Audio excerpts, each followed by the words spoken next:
जय सद्गुरुदेव, हरिओम। आइए दोस्तों, आपका स्वागत है। दोस्तों, रामचरितमानस में एक चौपाई है,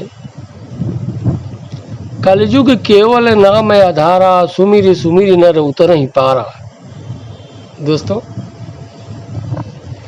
कलयुग केवल नाम आधारा, सुमिर सुमिर नर उतर ही पारा। अब इसका अर्थ खाली लोग इतने से लगा लेते हैं कि कलयुग में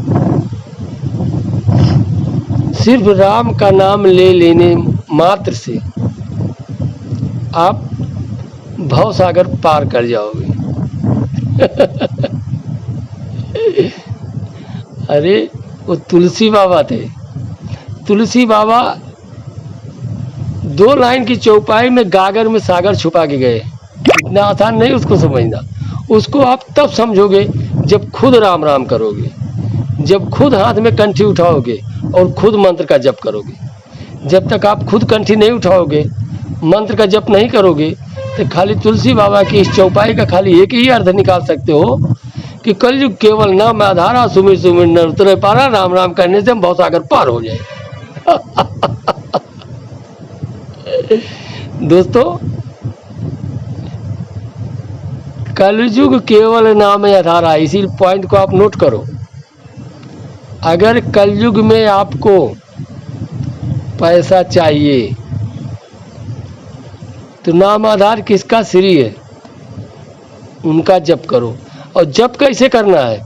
जप खाली ये नहीं कि 5 मिनट कर लिया, 2 मिनट कर लिया, 10 मिनट कर लिया, आपका काम हो गया। नहीं,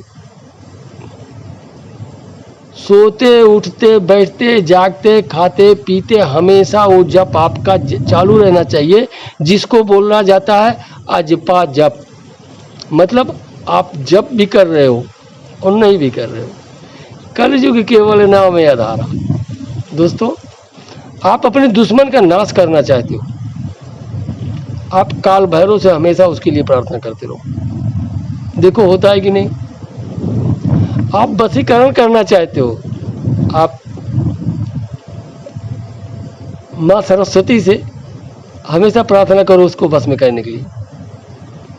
कलयुग के नाम लेकर के, कलयुग केवल नाम आधारा, सुमिर सुमिर नर उतर ही पारा। फिर देखो आपका काम होता है कि नहीं। किसी भी पंडित की जरूरत नहीं, किसी जप तप हवन की जरूरत नहीं है, लेकिन उसमें आपको उतरना पड़ेगा, डूबना पड़ेगा तो होगा। ऐसे बोलो कि हम 12 घंटे ड्यूटी भी कर लें 12 घंटे ड्यूटी भी कर लें और भगवान को भी पा जाए तो संभव नहीं है। उसमें आपको डूबना पड़ेगा, उतरना पड़ेगा। यही चीज तुलसी बाबा ने कहा है और आप उसका अर्थ लगा लेते हो, अरे कुछ नहीं यार, कलयुग केवल नाम आधारा, सुमिर सुमिर नर उतरे पारा। कुछ नहीं यार, जब भी मौका मिले राम राम कर लो। अरे राम राम करने का सिस्टम होता है कि राम राम कर लोगे राम मिल जाएंगे। इतनी आसानी से मिलते होते तो लोग दुकान में बेचना शुरू कर दिए होते अब तक। वो आपने एक सुना होगा ना, एक गजल है कि कव्वाली है, इसी कहावत की मंडी में हर चीज का सौदा होता है। मुल्लाओं के सजदे बिकते हैं, पंडित के भजन बिक जाते हैं। सुना है ना? हाँ, तो लोग भगवान को बेच रहे हैं, वो तो अलग चीज है, लेकिन इतना आसान नहीं हो। उसके लिए आपको उसमें डूबना पड़ेगा।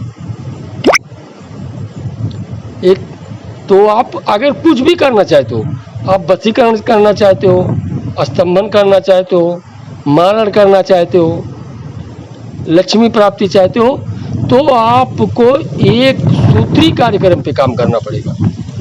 10 सूत्री कार्यक्रम पे नहीं चलेगा। इंदिरा गांधी का 20 सूत्री कार्यक्रम सुना था ना, एक भी सफल नहीं हुआ। वो 20 सूत्री कार्यक्रम में ऐसा उलझाई भारत को कि भारत की मिट्टी पलीत कर दिया। तो ठीक उसी तरीके से आप 20 सूत्री कार्यक्रम पे चलोगे तो कुछ नहीं हो पाएगा। एक सूत्री कार्यक्रम पे आप चलोगे तो ही सफल होगे, चाहे आप जिस रास्ते पे चलो। और ये सोचो कि आप वो खाली कृष्ण थे कि जो शुद्ध रूप से राजनीतिज्ञ थे, शुद्ध रूप से संगीतज्ञ थे, शुद्ध रूप से युद्ध कला में माहिर थे, मल्ल युद्ध में माहिर थे, मतलब हर चीज़ में वो नंबर 1 थे। वो आज के ज़माने में आपको देखने को मिलेगा भी नहीं और देख पाओगे भी नहीं, क्योंकि आप कृष्ण नहीं हो। अभी आप खाली किसी भी एक ही लाइन में बढ़ सकते हो, हर लाइन में बढ़ना सबके बस की बात नहीं। तो दोस्तों, अगर आपको किसी भी लाइन में बढ़ना है, आपको इसी के लिए बता दिया। अभी ऐसे तो आपको YouTube पे 1000, 2000, 5000, 10,000 मंत्र मिल जाएंगे 2 मिनट में वशीकरण। अरे ऐसे कैसे वशीकरण? फिर तो उसको बोलो, जो ऐसा वीडियो डालते हैं उनको बोलो ट्रम्प को वशीकरण करके दिखाएं। क्योंकि वो झूठ बोलते हैं। उसका तरीका ये नहीं दोस्तों, उसका तरीका यही है जो मैं आपको बता रहा हूँ। आपको उसमें डूबना पड़ेगा कि आप कलयुग केवल नाम आधारा, सुमिर सुमिर नर उतरे पारा। आप जिस भी विषय में, जिस भी चीज़ को चाहते हो उसमें आपको डूबना पड़ेगा। आपको बोली भी वैसे ही बोलनी पड़ेगी, आपको काम भी वैसे ही करना पड़ेगा, और आपको सोचना भी वैसे ही पड़ेगा, तो ही संभव है।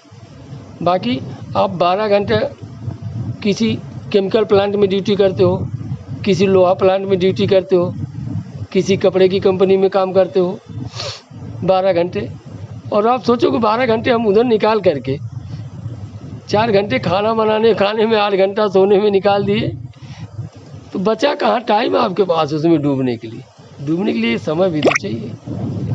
तो दोस्तों, आप सब कुछ कर सकते हो, बशर्ते आपके पास डूबने का समय होना चाहिए। और यही कारण है कि आज तक कभी भी कोई सिद्ध पुरुष कभी मध्यम वर्गीय परिवार में पैदा नहीं हुआ। वो या तो उस घर में पैदा हुआ है जिसमें कुछ करना नहीं है, कुछ सोचना नहीं है, और या तो किसी गरीब के घर में पैदा हुआ है, वहाँ भी उसको कुछ सोचना है, उसके पास खोने का कोई डर नहीं है कि हमारा एक खो जाएगा। और मध्यम वर्गीय परिवार तो जिंदगी भर खाली अपनी इज्जत बचाने में लगा रहता है, कैसे हमारी इज्जत बच जाए। वो अलग चीज़ है कि ब्राह्मण में अगर आप हो तो मोदी युग में, ये मोदी युग चल रहा है, मोदी युग में इज्जत बचाना बहुत मुश्किल काम है। क्योंकि अभी आप और इससे ज़्यादा और क्या बताऊं, UGC और SC ST तो आप देख ही रहे हो क्या है। तो खास करके अगर आप ब्राह्मण परिवार में हो तो बचाना आसान नहीं है इज्जत। फिर भी अगर बच जाए तो भगवान की मेहरबानी। दोस्तों, वीडियो बहुत बड़ा हो गया, लेकिन आपको फिर यही बोल रहा हूँ कि किसी एक लाइन पे चलोगे तो भी सफलता मिलेगी, 10 लाइन पे चलोगे तो सफलता सवाल नहीं उठता मिलने का। हरिओम दोस्तों, वीडियो पसंद आए लाइक कमेंट जरूर।